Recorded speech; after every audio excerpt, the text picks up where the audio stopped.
Hizb ut তাওহীদের ভ্রান্ত বিশ্বাস সম্পর্কে আলোচনা করব ইনশাআল্লাহ। তাদের ভ্রান্ত বিশ্বাসগুলোর মধ্যে অন্যতম একটি বিশ্বাস হলো যে শয়তানের চ্যালেঞ্জে আল্লাহ পরাজিত। এই শিরোনামে তারা অনেকগুলো বিষয় উল্লেখ করেছে।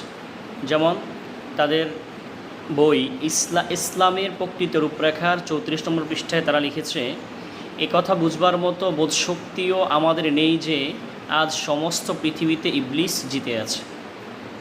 এর পিছনে যুক্তি দাঁড় করিয়েছে যে ফাসাদ আর সাফাকুদ্দিমার চ্যালেঞ্জ সে আল্লাহকে দিয়েছিল, তা দিয়ে আজ পৃথিবী ভরপুর। প্রথম কথা যে তারা দাবি করেছে যে ইবলিস আজকে পৃথিবীতে জিতে আছে, আল্লাহ পরাজিত হয়ে গেছে। নাউজুবিল্লাহ। কিভাবে জিতে আছে? যে এখন ইবলিসের কার্যক্রম বেশি হচ্ছে, মানুষ ইবলিসের কথা বেশি শুনছে, এই কারণে ইবলিস জিতে আছে। এর কারণে কি ইবলিস জিতে যাবে? বিষয়টা আসলে এমন না, ইসলাম কথা বলে না। কারণ ইবলিস কখনো জিতার সুযোগ নেই। ইন্না কাইদা শাইতানি কানা দাঈফ। আল্লাহ বলছে নিশ্চয় শয়তানের চক্রান্তগুলো খুবই দুর্বল, তার জিতার কোনো সুযোগ নেই। আর শয়তানি কার্যক্রম যদি পৃথিবীর সমস্ত মানুষ করে যায়, তারপরও আল্লাহ কখনো পরাজিত হবেন না।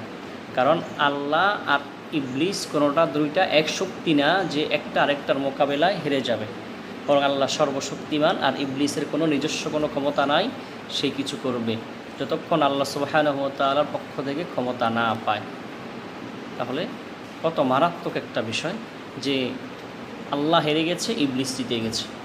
তারপরে তারা লিখছে যে উম্মাহ জাতির ওপর আল্লাহকে জয়ী করবার দায়িত্ব বিশ্ব নবী দিয়ে গিয়েছেন, সে জাতি তার ব্যর্থতার বোঝা কাঁধে নিয়ে দাড়ি লম্বা করে টুপি পাগড়ি আলখাল্লা পরে মসজিদে দৌড়াচ্ছে। অর্থাৎ যেই জাতির উপর তাদের দাবি হচ্ছে আল্লাহ সুবহানাহু ওয়া তাআলাকে জয়ী করবার দায়িত্ব দিয়েছে, এখান থেকে বোঝা যায় যে তাদের দাবি অনুযায়ী আল্লাহ তাআলা এখন পরাজিত, আল্লাহ হেরে গেছে ইবলিসের কাছে। নাউজুবিল্লাহ। আল্লাহ কখনোই হারে না। ইন্নাল্লাহা গনিয়্যুন। আল্লাহ তাআলা সর্বকিছু থেকে অমুখাপেক্ষী, তিনি সব অবস্থায় বিজয়ী থাকেন, তিনি কখনো হারেন না। তাহলে তাদের ভ্রান্ত বিশ্বাস কতটা মারাত্মক হয়ে গেছে যে তারা দাবি করছে আল্লাহ সুবহানাহু ওয়া তাআলা হেরে গেছে।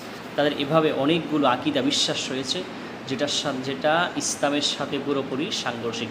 তা আমরা এই বিষয়গুলো ধারাবাহিক আলোচনা করব। আশা করি আপনারা শুনবেন এবং অন্যদেরকে শোনার সুযোগ করে দেবেন ইনশাআল্লাহ।